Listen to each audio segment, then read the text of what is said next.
Bumili ako ng mais. Hilaw pa to. Hindi ko pa to siya niluluto. Try kong kainin kung anong lasa ng hilaw na mais. Sarap pala siya, ha.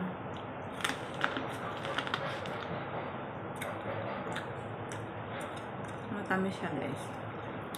Sarap.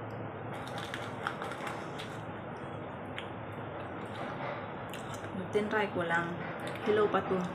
Kababalat ko lang yan. Tingnan, katatapos ko lang sa balatan. So, na-curious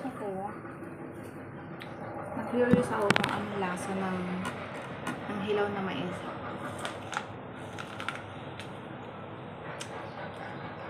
Masarap pala siya.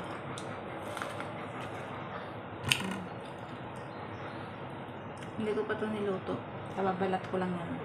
Na-curious ako kaya.